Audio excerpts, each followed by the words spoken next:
ఈరోజు పరిశుద్ధ గ్రంథంలో నుంచి ఆదికాండం 4వ అధ్యాయం 8వ వాక్యం చదవనా? కయీను తన తమ్ముడైన హేబెలుతో మాటలాడు. వారు పొలంలో ఉన్నప్పుడు కయీను తన తమ్ముడైన హేబెలు మీద పడి అతనిని చంపాడు. చూడండి, అబ్బా, కయీను తన తమ్ముడైన హేబెలుతో ఇక్కడ మాట్లాడుతున్నారు. ఇద్దరు యవనస్తులే. కయీను తన తమ్ముడితో, సొంత తమ్ముడితో మాట్లాడుతూ ఉన్నాడు. మాట్లాడుతూ అతన్ని ఉన్నట్టుండి చంపేశాడు. వీళ్ళిద్దరు ఎవరు చెప్పారు? అన్నదమ్ములు. ఒక అబ్బకి ఒక అమ్మకి పుట్టినవాళ్ళు, ఒక తండ్రికి ఒక తల్లికి పుట్టిన వాళ్ళు ఇద్దరు కూడా. అయితే ఈ సృష్టిలో రహస్యం ఏంటంటే, సృష్టిలో పుట్టిన మొట్టమొదటి కయ్యూను, రెండవ హేబెలు. అక్కడే స్టార్ట్ అయిపోయింది. చూడండి, ఈర్ష్యలు, ద్వేషాలు, పగలు, అసూయలు, కక్షలు, క్రోధములు, ఇవన్నీ కూడా ముందే బయలుదేరేసి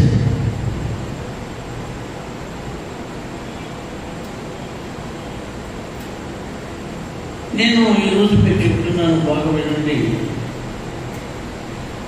మనుషుల్లో ఎప్పుడైతే ఈ సహోదర భావం, సహోదరి భావం, సహోదర భావం ఎప్పుడైతే లేకుండా పోతుందో అప్పుడే ద్వేష, పగలు, ఈర్ష్యలు, అసూయలు ఇవన్నీ కూడా ప్రారంభమైంది మనిషిలో. ఎప్పుడైతే మనిషిలో ఎదుటి వాళ్ళు నా సహోదరుడు, ఎదుటి వాళ్ళు నా సహోదరి, ఎదుటి వాళ్ళు నా తల్లి, ఎదుటి వాళ్ళు నా తండ్రి సమానులు, ఎదుటి వాళ్ళు నా వాళ్ళు, ఎదుటి వాళ్ళు మనవాళ్ళు అనే భావం ఎవరికైతే ఉంటుందో వాళ్ళలో ఈ కక్షలు ఇవన్నీ కూడా రావు.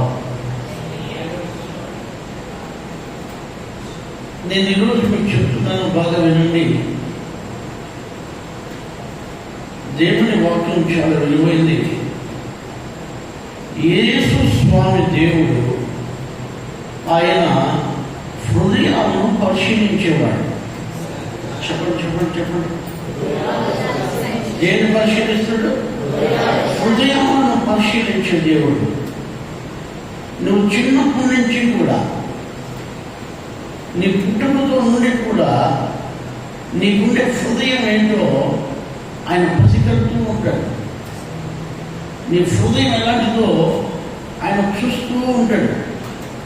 ఎవరి హృదయం అయితే నిష్కలంకముగా ఉంటుందో, ఎవరి హృదయం అయితే ఎదుటి వాళ్ళని క్షేమం కోరేదిగా ఉంటుందో వాళ్ళలో మాత్రమే దేవుడు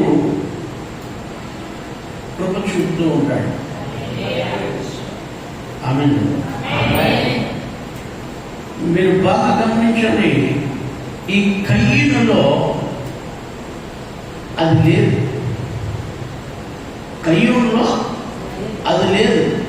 అహం, ఈగో, దాన్ని ఏమంటాడు తెలుగులో? ఈగో అంటే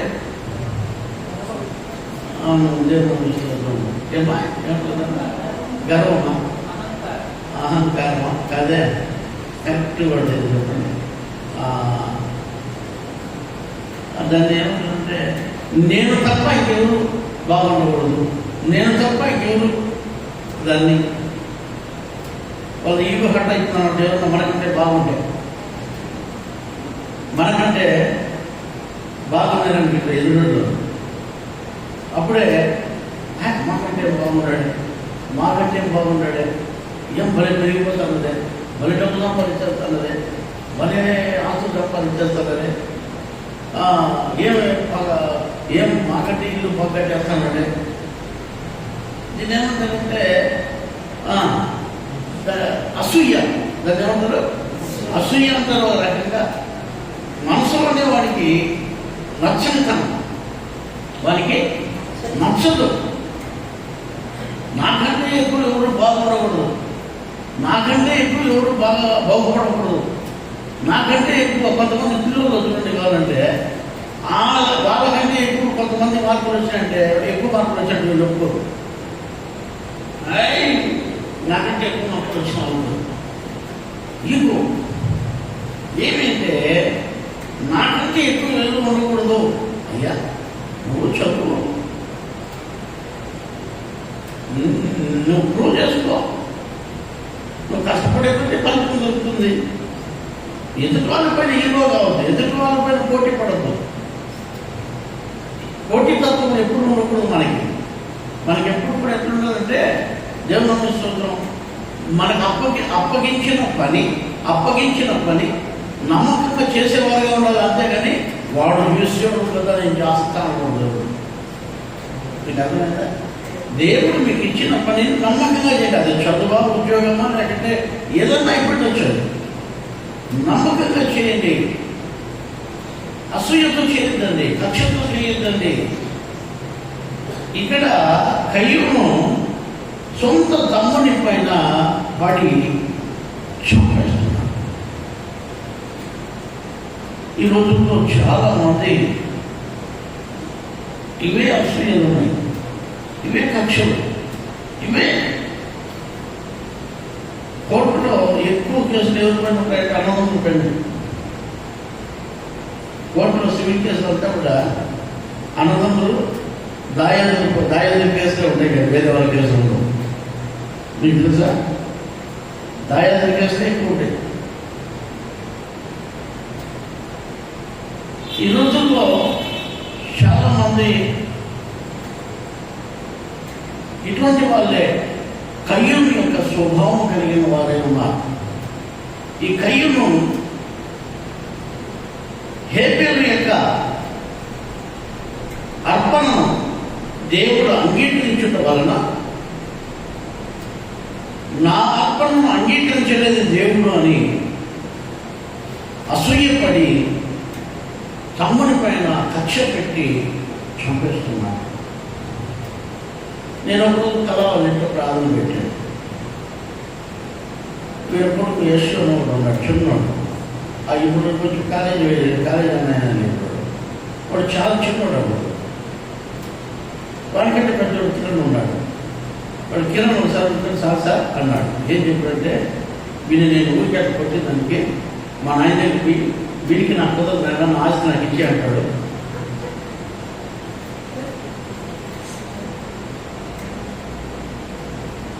చిన్నప్పుడే, చాలా చిన్నప్పుడు. నేను ఎందుకు ఈరోజు మీకు చెబుతున్నానంటే, దేవుడి వాక్యం మీరు వినండి. ఇది సాతాను యొక్క విత్తనం. సాతాను యొక్క వీళ్ళలో ఎటువంటి ప్రేమ అనురాగాలు ఉండవు.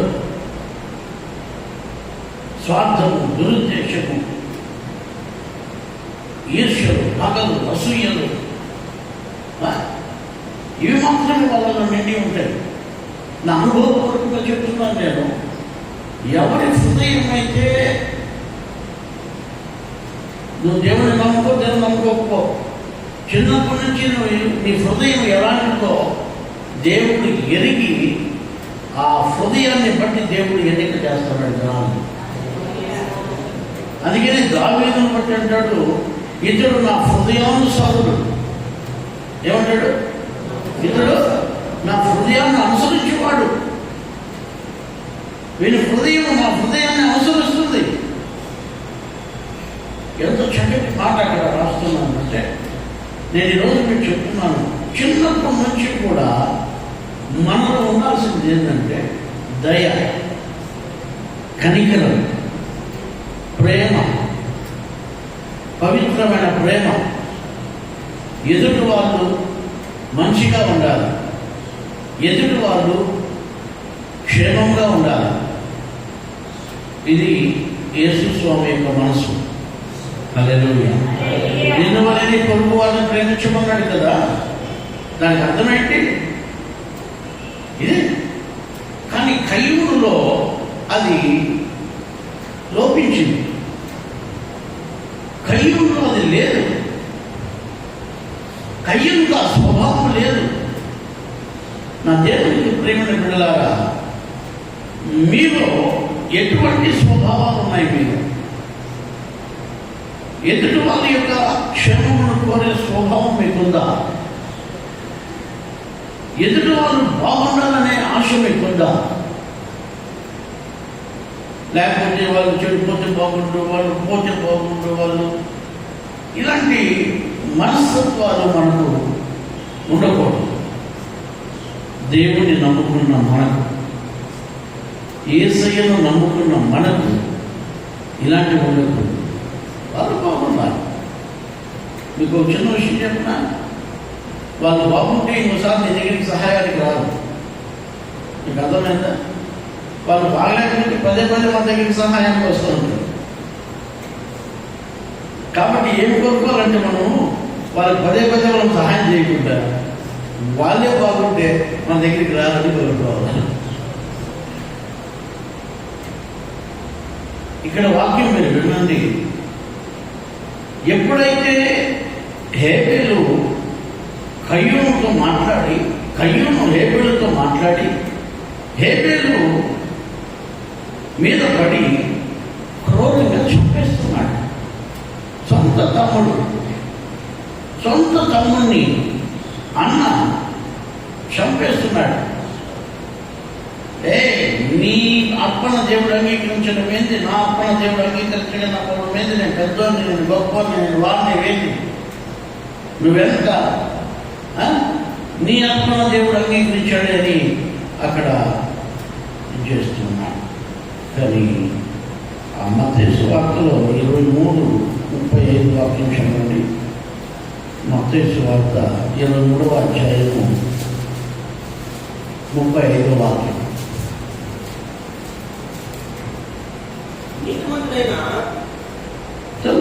నీతిమంతుడైన హేబేలు రక్తం మొదలుకొని బలిపీఠమునకు దేవాలయమును మధ్య మీరు చంపిన బరకీయ కుమారుడకు జెకర్యా రక్తము వరకు భూమి మీద చిందింపబడిన నీతిమంతుల రక్తమంతయు మీ మీదికి వచ్చును. చూడండి, నీతిమంతుల యొక్క రక్తం అంతా కూడా కయ్యూను, హేబేలు రక్తం కారణించి, జెకర్యా రక్తం కారణించి, ప్రవక్తల రక్తము కారణించి, పాస్టర్ను ఇప్పుడు చిందింపజేస్తున్న రక్తాలు, వారి రక్తం వరకు. హల్లెలూయా. వినండి, ఎవరు తప్పించుకోలేరు, ఎవరు తప్పించుకోలేరు. వారి యొక్క రక్తం అపరాధముల గురించి వారి మీదకి ఏమొస్తుందట? నీతిమంతుల యొక్క రక్తముల గురించి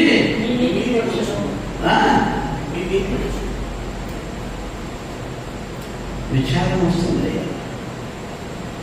ఆఖరి సందేశం ఇవన్నీ ఈ తరము వారి మీదకి వచ్చినని మీతో నిశ్చయంగా చూడండి. పోతాదా? ఈ తరము వారి మీదకి వచ్చి, అంటే అందరి మీదకి, అంటే ఈ రోజుల్లో ఉండే వారి మీదకి.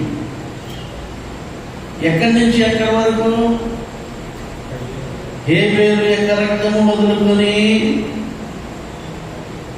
జెకర్యా రక్తం వరకు,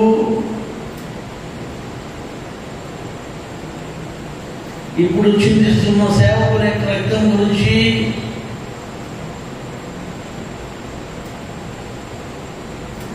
ఇప్పుడున్న జనుల మీదకి అవన్నీ కూడా వస్తాయి.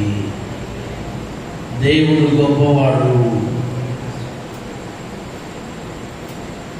కాబట్టి మనము ఎవరిని అసూయపడకూడదు, ఎవరిని దూషించకూడదు, ఎవరిని హింసించకూడదు, ఎవరి రక్తము మనం చిందించకూడదు. మన జీవితాల్లో ప్రతి ఒక్క రక్తాపరాధము మన మీదకి వస్తుంది. నాకు బలం ఉంది, నాకు పలుకుబడి ఉంది, నాకు డబ్బు ఉంది, నేను చంపేస్తా. లేదండి, అందరి యొక్క రక్తాపరాధములు మన మీదకి మోపబడతాయి. యవ్వన కాలంలో కోపపడుడి కానీ పాపము చేయుడి. కోపం వస్తుంది, సొంత భార్యను కొడతారు, సొంత భర్తను చంపేస్తున్నారు, అక్రమ సంబంధాలు పెట్టుకొని.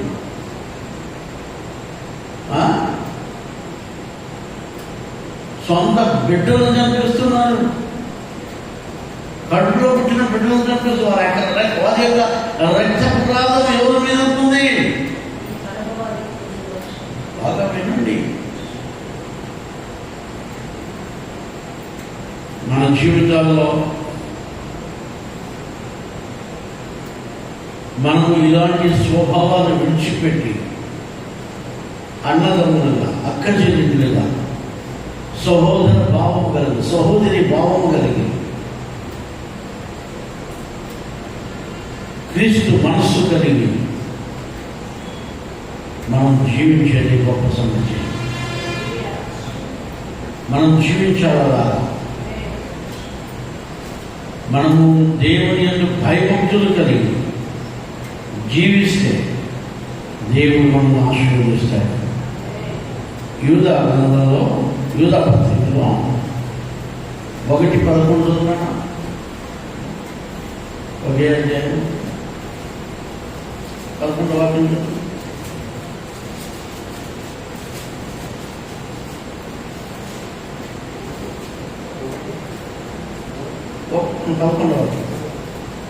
అయ్యో వారికి శ్రమ, అయ్యో వారికి శ్రమ. వారు కయ్యూను నడిచిన మార్గంలో నడిచి. కయ్యూను నడిచిన మనం చూడండి, కయ్యూను మనసు ఉండకూడదు, కయ్యూను మార్గం ఉండకూడదు. మనకు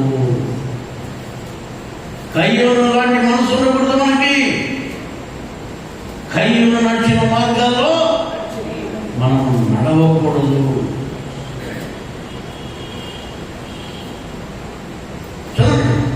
వారు కయ్యూను నడిచిన మార్గంలో నడిచి బహుమానం పొందవలనని బిలాము నడిచిన తప్పు త్రోవలలో చూడండి ఆకృతిగా పరిగెత్తిరి. వీళ్ళంతా ఎవరో తెలుసా? దేవుడు సృష్టించిన బిడ్డలే.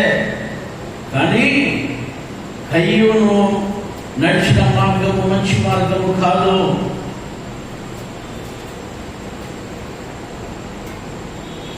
బిలాము నడిచిన మార్గము మంచి మార్గము కాదు. బిలాము నడిచిన మార్గం మంచి మార్గము కాదు. బిలాము ఎలాగ నడిచాడు? దేవుని బిడ్డలకు విరోధముగా నడిచాడు. ఇశ్రాయేలీయులను శపించడానికి నడిచాడు. ఇశ్రాయేలీయులను నాశనం చేయడానికి నడిచాడు. దేవుని బిడ్డలు శపింపబడాలని, దేవుని బిడ్డలు నాశనమైపోవాలని బిలాము రాజు యొక్క బహుమానాలు ఆశించి నడిచాడు. అది మంచి నడవడిక కాదు, అది మంచి మార్గము కాదు. దేవుని బిడ్డలను పాడు చేసేవాళ్ళు కానీ, సంఘాలను పాడు చేసేవాళ్ళు కానీ, విశ్వాసులు సంఘంలో విశ్వాసులు పాడు చేసేవాళ్ళు కానీ ఈ నరహంతకులతో సమానులే. Praise the lord. Hallelujah, hallelujah. అయ్యా, కయ్యూను నడిచిన మార్గం ఎలాంటిదో గొప్ప ప్రవక్త అయిన బిలాము నడిచిన మార్గము అలాంటిదే. అలాంటి వారికి మంచి దేవుడు ఒప్పుకోడు. ఇంకొకరి పేరు ఉంది అక్కడ, చూడండి. కోరహు చేసినట్టు తిరస్కారం చేసి. చూడండి, కోరహు ఎవరు కోరహు? చరిత్రను మర్చిపోతే, చరిత్రను తెలియకపోతే భ్రష్టత్వానికి వెళ్ళిపోతాం. చరిత్రను తెలిసి ఉండాలి మనకు. కోరహు ఏం చేశాడో తెలుసుకోవాలి మనం.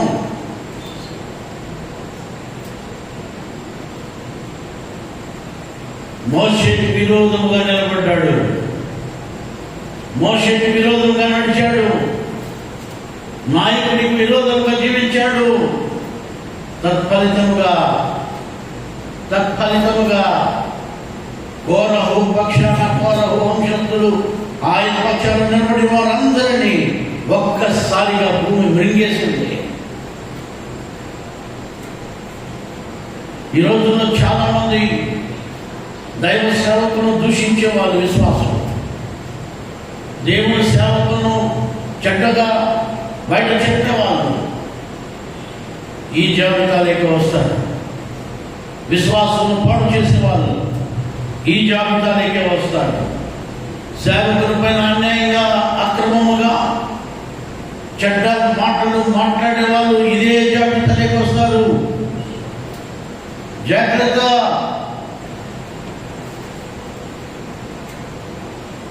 ఇక్కడ కోరహు వంశం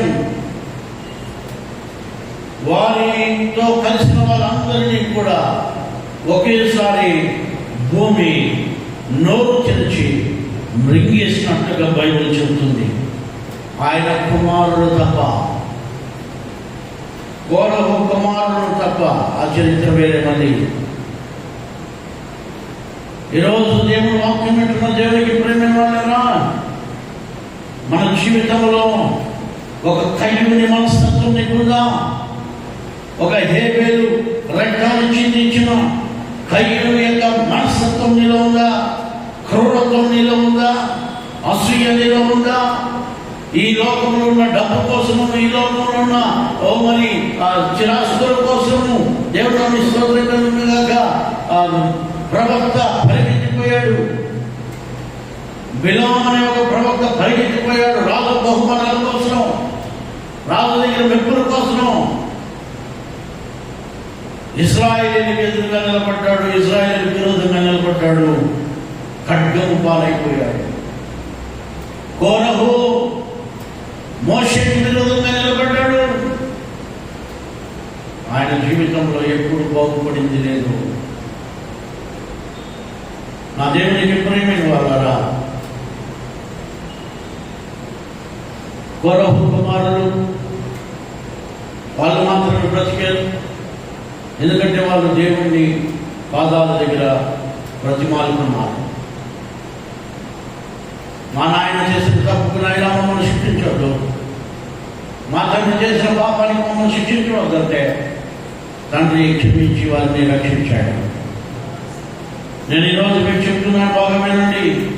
కోరహు కుమారులాగా మనం కోరహు మనస్తత్వం కలిగిన వారుగా మనం ఉండకూడదు.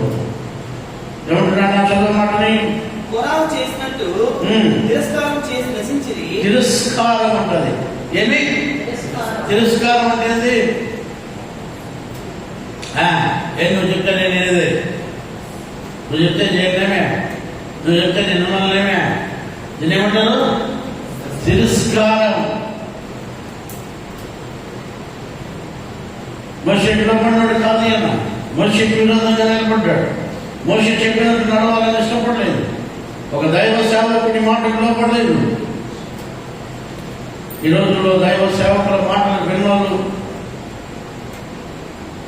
వాళ్ళ బ్రతుకులు ఎలా ఉన్నాయో మేము తండాలు చూసినప్పుడు చాలా బాధేస్తున్నాం. నాకు ఫోన్ కాల్స్ వస్తుంటే చాలా, ఆ ఫోన్ కాల్స్లో విన్నప్పుడు ఏడుపు వస్తుంది, మాకు కళ్ళలో నీళ్ళు వస్తాయి. అయ్యో ప్రభు క్షమించు నాయన, కాపాడు నాయన అని మళ్ళీ మేము దేవుడు అడుగుతూ ఉంటాం.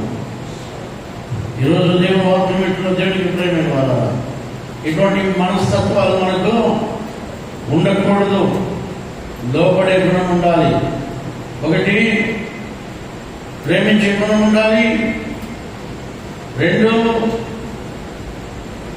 చెప్పండి, ఈ లోకాన్ని ఆశించకూడదు. మూడు, దైవ సేవకుడికి చెప్పిన మాటకు లోబడే మనస్తత్వం మనకు ఉండాలి. మీరు వినాలి, ఇవన్నీ కూడా మీ మనసులో పెట్టుకోవాలి. మీరు దీన్ని జాగ్రత్తగా పాటించాలి. అక్కడ అంటాడు, మీకా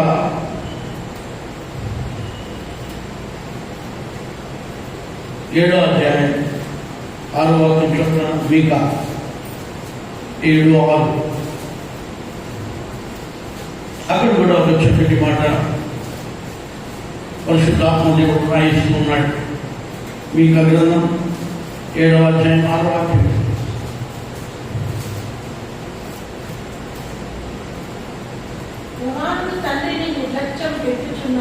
చూడండి, కుమారులు తండ్రిని నిర్లక్ష్యం చేస్తున్నారు. ఒకటి, దైవ సేవకులను నిర్లక్ష్యం చేసేవాళ్ళు వీళ్ళు. రెండు, సహోదరులు నిర్లక్ష్యం చేసేవాళ్ళు వీళ్ళు. మూడు, దేవుని నిర్లక్ష్యం చేసేవాళ్ళు వీళ్ళు. నాలుగు,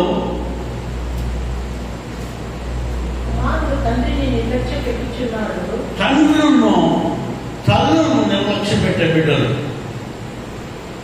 వీళ్ళందరూ కూడా ఏ జాబితాలోకి వస్తారు? కయ్యూను జాబితాలోకి వస్తారు. జాగ్రత్త, జాగ్రత్త, జాగ్రత్త. కయ్యూను జాబితాలోకి వస్తారు వీళ్ళందరూ కూడా. తల్లిదండ్రులను నిర్లక్ష్యం చేసేవాళ్ళు. వృద్ధులకు అంత అన్నం పెట్టరు, ముసలకు అంత అన్నం పెట్టరు. ఎన్ని రోజులు మీకు చెబుతున్నాను, మనం కయ్యూను జాబితాలో మనం వెళ్ళకూడదు. తల్లిని నిర్లక్ష్యం చేస్తున్నాం, తండ్రిని నిర్లక్ష్యం చేస్తున్నాం. మనం చదవండి. కుమారుడు తండ్రిని నిర్లక్ష్య పెట్టుచున్నాడు, కుమార్తె తండ్రి మీదికి, కోడలు అత్త మీదికి లేచెదరు. ఎవరి ఇంటి వారు వారికే విరోధులకు. చూడండి, వాళ్ళలోనే వాళ్ళకి విరోధాలు. మీకు అర్థమైందా? ఆ రోజు ఆదాము హవ్వ ఇంట్లో విరోధాలు వచ్చాయి. అన్నదమ్ములే. నీతిమంతుడైన హేబేలును కయ్యూను అనవసరంగా చంపేస్తున్నాడు. హేబేలు అన్నకి ఎటువంటి హాని కలిగించలేదు, అన్నకి ఎటువంటి ఇబ్బంది పెట్టలేదు. అయినా కూడా కయ్యూను దేవుడికి స్తోత్రం కలుగుగాక సొంత తమ్ముడిని చంపేస్తున్నాడు. బాగా గమనించండి.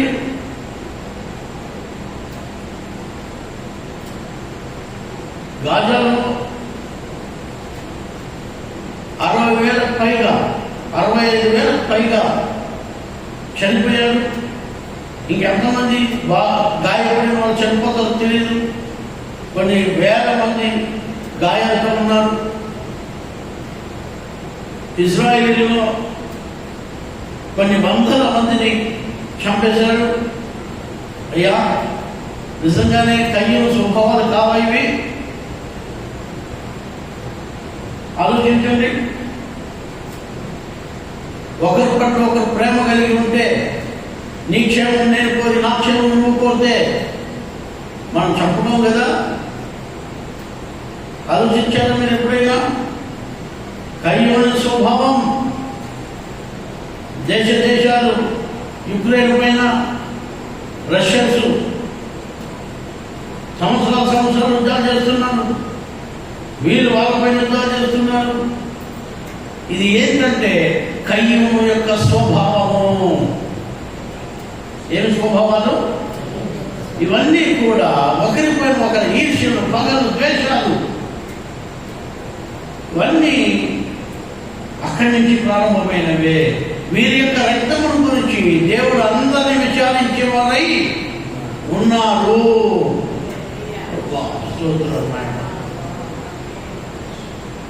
ప్రతి ఒక్కరి రక్తపరాధముల గురించి దేవుడు వారిపైన మోపేవాడై ఉంటున్నాడు. మీకు ఇంకో విషయం తెలుసా? మీ ఇరుగు పొరుగు వారికి, మీ స్నేహితులకు, మీ ప్రాంతాల వాళ్ళకి దేవుడి గురించి చెప్పకపోతే వారి యొక్క రక్తప్రవాదం గురించి కూడా మీ మీద ఉంటుంది. అది కూడా మనసులో పెట్టుకోండి. మీరు ఇరుగు పొరుగు వారికి ఎందుకు చెప్పలేదని దేవుడు అడుగుతాడు. వారి యొక్క రక్తప్రవాదం గురించి మిమ్మల్ని అడుగుతాడు. మీ బంధువులకు ఎందుకు చెప్పలేదని అడుగుతాడు. మీ రక్త సంబంధికులకు ఎందుకు చెప్పలేదని అడుగుతాడు. మీ స్నేహితులకు ఎందుకు చెప్పలేదని అడుగుతాడు.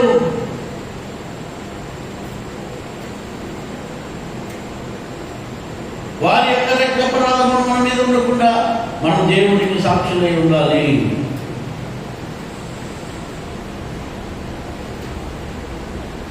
ఒక ఇంట్లోనే ఒకరిపైన ఒకరు కొట్లాడు, మనస్పర్ధలు, స్వార్థాలు, దురుద్దేశాలు, కయ్యూని యొక్క మనస్తత్వం. మీకు అర్థమవుతుందా? బిలాము యొక్క మనస్తత్వం.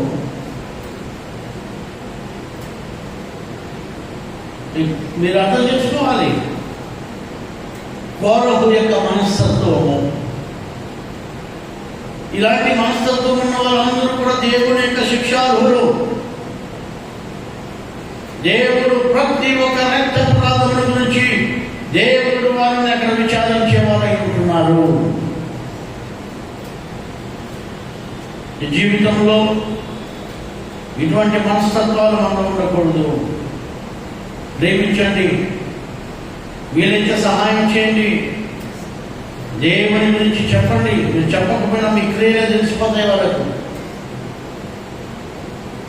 దేవుని మిమ్మల్ని ఆశీర్వదిస్తాడు, దేవుడు మిమ్మల్ని దీవిస్తాడు. నీతిమంతుల యొక్క రక్తముల గురించి అందరినీ విచారించే దేవుడు ఏమంటున్నాడు. హల్లెలూయా, హల్లెలూయా.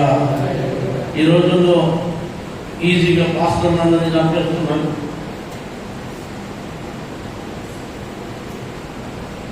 దేవుని నమ్ముకున్న వాళ్ళని చంపేస్తున్నారు. వారి రక్తప్రవాదం గురించి ఈ తరం వారిపై ఉండదా?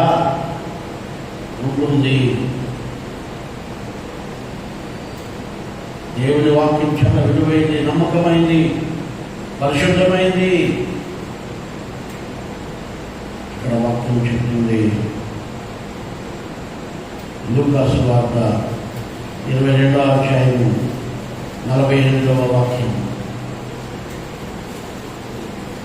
యేసు, యూదా, నీవు ముద్దు పెట్టుకొని మనిషి కుమారుని అప్పగించుకున్నావా అని వారితో అనగా 22:48 అనగా ఆయన చుట్టూ ఉన్న వారు జలవతో దాన్ని చూచి, ప్రభువా, కత్తితో నరుకుతామా అని ఆయన అడిగింది. అంతలో వారిలో ఒకడు ప్రధాన యాజకుని దాసుని కొట్టి వాని కుడి చెవి తగిలరికెను. అయితే యేసు ఈ మట్టుకు తాగుడని చెప్పి వాని చెవి ముట్టి బాగు చేశారు. చూడండి, యేసు స్వామి గెస్సెమనే తోట దగ్గర ఉన్నప్పుడు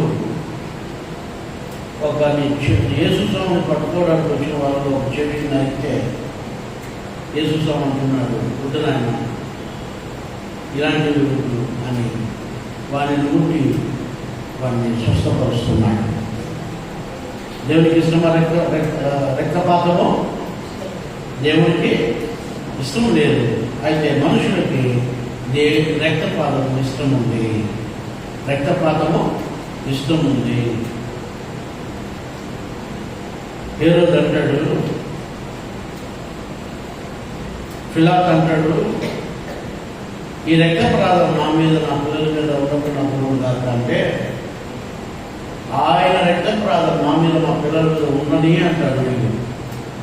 ఎవరు? యూదులు. ఆ రక్తప్రవాదం గురించి రాగా తీర్పులోకి ఖచ్చితంగా వస్తారు. మీకు అర్థమవుతుందా? దేవునికి రక్తపాతం ఇష్టమో లేదు. మన జీవితాల్లో యేసు స్వామి 2025 సంవత్సరాల నుండి లోకానికి వచ్చి అహింసను నేర్పించాడు. ఏం నేర్పించాడు? అహింసను నేర్పించాడు. మోషే ధర్మశాస్త్రం ఏం నేర్పించిందంటే పంటికి పన్ను, కంటికి కన్ను నేర్పించింది. అంటే ఇక్కడే తీర్చాలని, ఇక్కడే తీర్పు తీర్చాలని. కానీ దేవుడు ఏమంటున్నాడంటే వద్దు, ఇక్కడ తీర్పు వద్దు, నేను తీర్పు తీరుస్తాను అని అందరికీ ఆయన అహింసా సిద్ధాంతాన్ని నేర్పించాడు. అహింస సిద్ధాంతాన్ని నేర్పించాడు. నిజమైన అహింసా సిద్ధాంతాన్ని తీసుకొని వచ్చింది యేసుక్రీస్తు ప్రభువు వారు అక్కడే భూమిపైన. హింస ఉండకూడదన్నాడు, అహింస వద్దన్నాడు, అహింస చేయకుండా ఉండండి, ఒకరికొకరు హింసించుకోవద్దండి, మీరు సహోదరులు, మీరు దేవుని బిడ్డలు, దేవుని సృష్టి, మీరు ఒకరికొకరు సహోదరులుగా బ్రతకండి, తల్లిదండ్రులుగా బ్రతకండి, అన్నదమ్ములుగా బ్రతకండి, అక్కచెల్లెలుగా బ్రతకండి, అత్తపాడులుగా బ్రతకండి. మీకు అర్థమవుతుందా? ఇలాగ బ్రతకమని దేవుడు చెప్తే ఒకరిపైన ఒకరు జీవిస్తున్నాం. నేను ఈరోజు మీకు చెప్తున్నాను, అటువంటి మనస్తత్వం ఉన్న వాళ్ళందరూ కూడా హేబేలు జాబితాలోకి వస్తారు. కయ్యూను జాబితాలోకి వస్తారు. హేబేలు యొక్క పరిశుద్ధ రక్తాన్ని, పవిత్ర రక్తాన్ని చిందించిన వారి జాబితాలోకి వస్తారు. మనము అలా ఉండకుండా మనము క్రీస్తును పోలి మనం జీవించాలని పరిశుద్ధాత్మ దేవుడు ఈరోజు మనకు నేర్పిస్తూ ఉన్నాడు. మన జీవితాల్లో మనం మొట్టమొదటిగా నేర్చుకోవాల్సింది సహోదర భావం, సహోదరి భావం. ఎప్పుడైతే ఇటువంటి ఉంటాయో ఇంక ఏమి మన మనసులో ఉండదు. జాతి మత కుల భేదములు, భాష భేదములు, ప్రాంత భేదములు ఏమీ రావు. అందరూ మా సహోదరులు, మా సహోదరులు, మా తల్లులు, మా కన్నులు అని మీరు భావిస్తే ఒకరిపైన ఒకరు ద్వేషాలు ఉండనే ఉండవు. తిరుగుబాటు స్వభావాలు ఉండవు.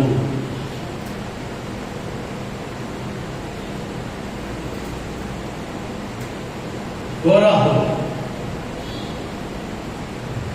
మోషే పైన తిరుగుబాటు చేసిందంటే సజీవముగా అగత్పాతాలను వెళ్ళిపోయాడు.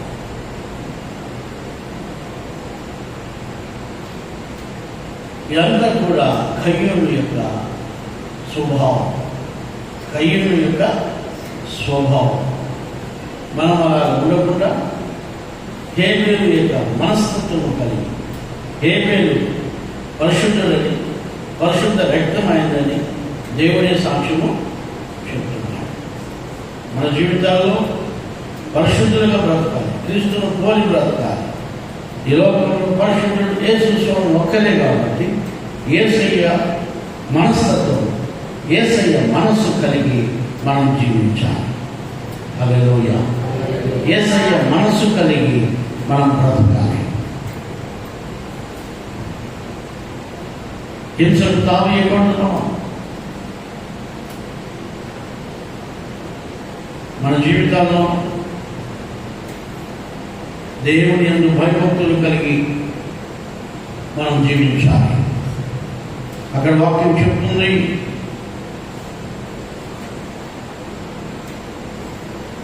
దేవుడు ఆ చెవి నరికేసిన వాడిని ఇంకో చెవి నరికేమని చెప్పలేదు. చాలు స్వామి, ఇట్లా కార్యాల్లో ఇంకా చాలు అపో అని ఆ చెవిని బాగు చేస్తున్నాడు. ఆ చెవిని బాగు చేస్తున్నాడు. పుట్టి మన జీవితంలో క్రీస్తుకున్న మనసు మనకుండా. వాడి చెవి నరికితే మన చెవి నరికినట్లుగా మనం భావించాలి. మన చెవి నరికితే మనకు ఎంత నొప్పి ఉంటుందో ఎదుటి వారికి కూడా అదే నొప్పి ఉంటుంది. కాబట్టి వాళ్ళు బాధపడుతుంటే మనం పైచాచిక ఆనందం పొందకూడదు. కొంతమంది ఎదుటి వాళ్ళు బాధపడుతుంటే మీరు మరి సంతోషిస్తారు. ఎదుటి వాళ్ళు నొప్పి పడుతుంటే వీళ్ళకి చాలా ఆనందంగా ఉంటుంది. కాదని ఆ నొప్పి మనదని భావించాలి. ఆ నొప్పి మనదిలాగా భావించాలి. ఈరోజు దేవుని వాక్యం వింటున్న దేవునికి ప్రేమైన వల్ల మన జీవితాల్లో కూడా మనం నేర్చుకోవాల్సినవి దేవుడు మనకు నేర్పిస్తున్నాడు. ఇటువంటి భావం మనకు కావాలి, ఇటువంటి జీవితం మనకు కావాలి. మనం ఇలాగే బ్రతకాలి, మనం ఇలాగే బ్రతకాలి. ప్రేమ, దయ ఎన్నడూ మనం విడిచిపోకూడదు. కనికరం మనల్ని విడిచిపోకూడదు. హల్లెలూయా. అవి మనల్ని నిలిచి ఉండాలి. కీర్తన గ్రంథం 55వ అధ్యాయం 21వ వాక్యం. 55:21.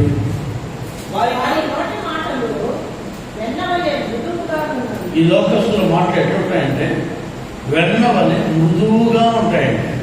ఈ లోకస్తుల పలికే మాట ఎంత ఎంత ఎంత మెల్లగా, ఎంత మంచిగా, ఎంత యామారించి గుణం ఉంటుందో తెలుసా? వెన్నలాగా ఉంటుందంట. వెన్న ఎప్పుడైనా చూస్తారా మీరు? వెన్నను చూస్తారమ్మా? చూడండి, మీరు చూడండి, దేవుని ఇస్తారు. మామూలుగా చర్చిలో మాధవమ్మ వెన్న చేస్తూ ఉంటుంది. మామూలుగా అమ్మ వెన్న ఎట్లుంటుందమ్మా? భలేనా సరిగ్గా అబ్బా సరిగ్గా జరుగుతుంది. దేవుని విశ్వసించాలని కాదు. వెన్న తీస్తా. వెన్న అది ఎట్లా ఉంటుందంటే అంత మృదువుగా, అంత మెత్తగా. ఈ లోకస్తులు మాట్లాడి అంత మృదువుగా ఉంటాయి, అంత మెత్తగా ఉంటాయి. మీకు అర్థమవుతుందా? మీరు ఎప్పుడన్నా అప్పించినారు? ఎవరికన్నా అప్పించేటప్పుడు ఎట్లా మాట్లాడతారు? అంత మృదువుగా మాట్లాడతారు, అంత మంచిగా మాట్లాడతారు. మళ్ళీ అప్పటికండి అప్పుడు ఎట్లుంటుందో శుద్ధులు. అది మన కథ. ఆ దేవుని విశ్వాసం వాళ్ళు మాట్లాడుతుంటే కీర్తనకారులు రాస్తాడు. చదవండి. ఈ రోజుల్లో ఇలాంటి మాటలకి ఇష్టపడుతున్నారు చాలా మంది. ఖండించే మాటలు ఎవరు ఇష్టపడడం లేదు. ఏందబ్బా ఎప్పుడు ఖండిస్తూ ఉంటాడు, ఏదబ్బా ఎప్పుడు అట్లా చేయకుండా ఇట్లా చేయకుండా అంటాడు, ఏదబ్బా ఇట్లా చెప్తాడు, ఏది కయ్యూరు మనసు ఉండకూడదంట.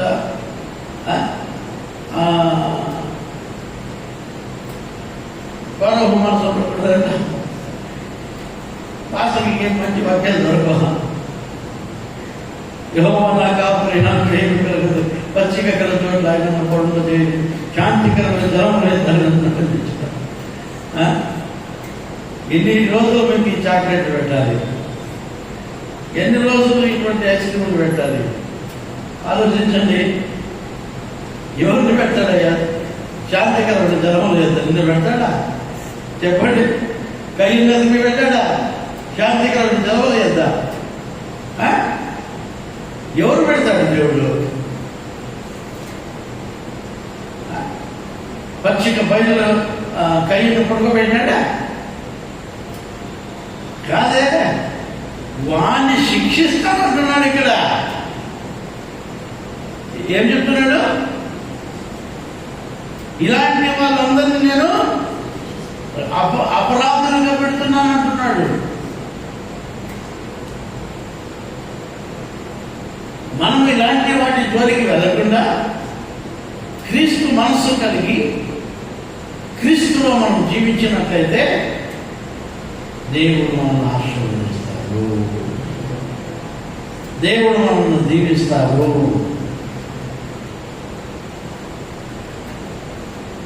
కీర్తనాకారుడు రాస్తాడు, వారి నోటి మాటలు వెన్నవలే మృదువుగా ఉన్నవి, ఆ, అయితే వారి హృదయములో కలహమున్నది. ఏముందంట?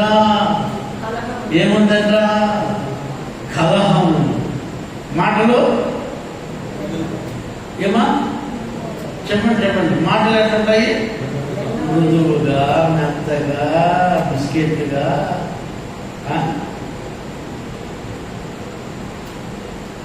మొన్న పాస్పోర్ట్ ట్రైనింగ్ పెట్టాను వీడ.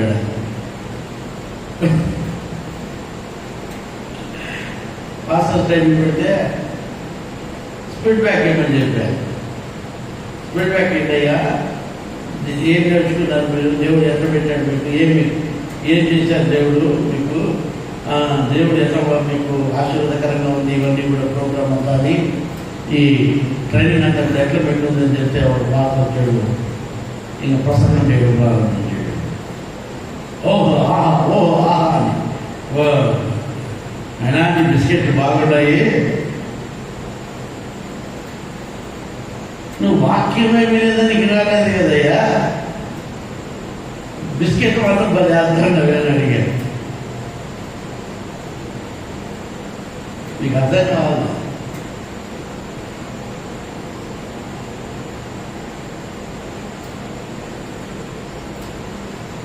దేవునికి ప్రియమైన వాళ్ళరా, మన మాటలు కాదు దేవుడికి కావాల్సింది, మన నోట్లో ఉన్న నైస్ మాటలు కాదు. మన దేవుడు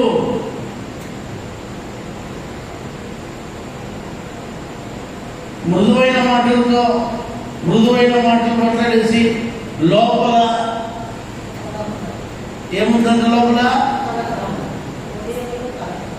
కలహం ఉందంట, హృదయంలో చెడు ఉంది. బయట మాటలు మంచివే, కానీ లోపల చెడు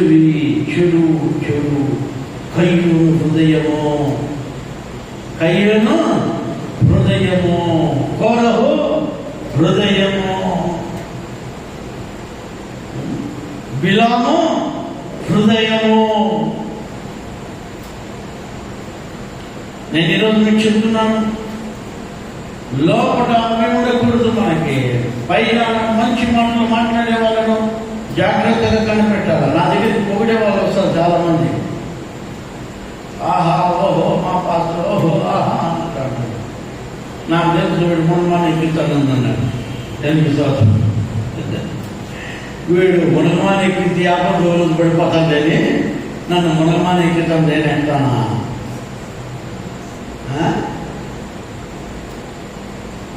ఇట్లాంటి వాళ్ళ మాట మనం నమ్మకూడదు. మృదువైన మాట మాట్లాడు, నైజ్ మాట మాట్లాడేవాళ్ళు, ఓహో బాగారు ఓహో. మన నేనేదో పాట పడితే ఒక నుంచి, అయ్యా అంత ఘంటశాల పడినట్టు పడుతున్నారు అయ్యా, ఘంటశాల కోరి ఆయన నువ్వు గుడి నుంచి రాదు గుడికి అని చెప్పి.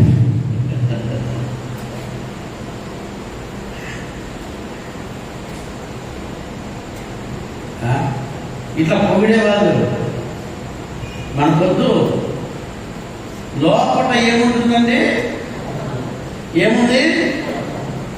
కలహం ఉంది, కపటం ఉంది, మోసం ఉంది, కక్ష ఉంది, క్రోధం ఉంది, ఈర్ష్య ఉంది, ద్వేషం ఉంది, అసూయలు ఉన్నాయి, పగలు ఉన్నాయి.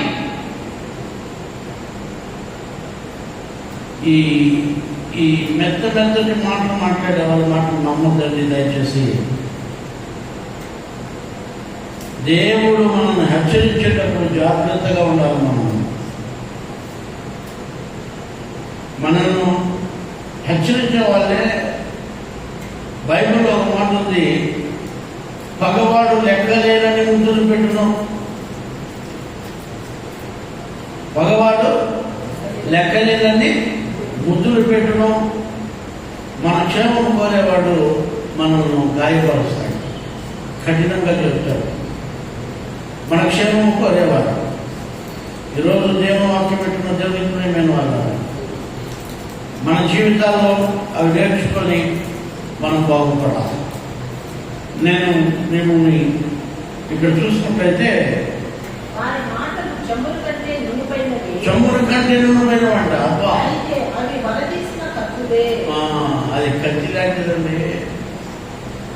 ఎన్నోసారి పొట్లకి వెళ్ళిపోతుంది, గుళ్ళకి వెళ్ళిపోతుంది, లేక వెళ్ళిపోటు పొడుస్తారు.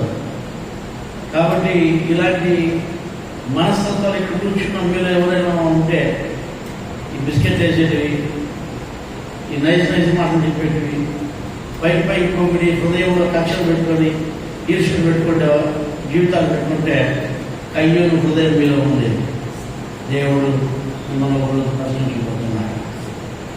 దేవుడు ఒక రోజు మిమ్మల్ని నిలబెట్టబోతున్నాడు. దేవుడు మంచి దేవుడు. ఓ యవనస్తుడా,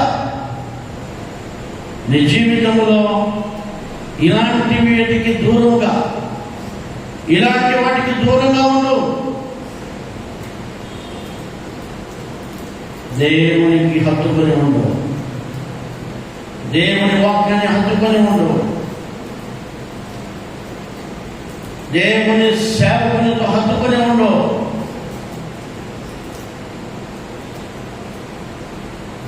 నీ జీవితంలో ఆశీర్వదింపబడతావు. కీర్తనకారుడు రాస్తాడు 36 వాక్యం 36:3.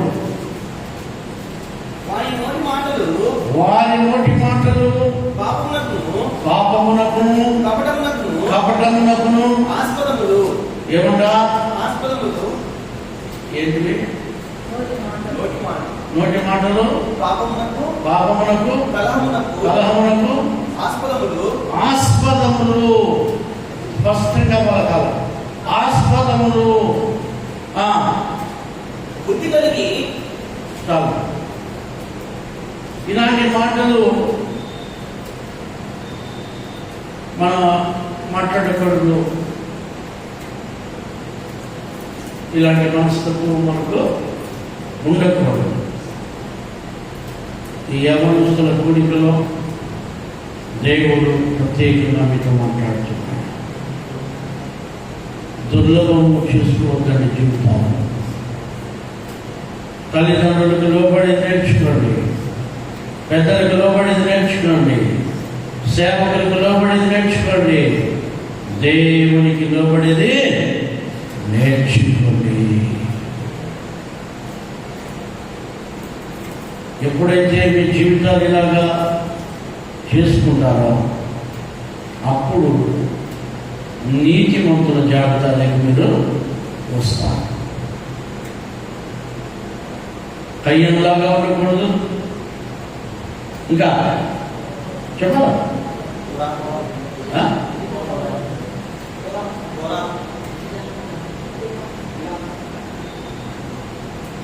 బిలాంలాగా ఉండకూడదు, గౌరవంలాగా ఉండకూడదు,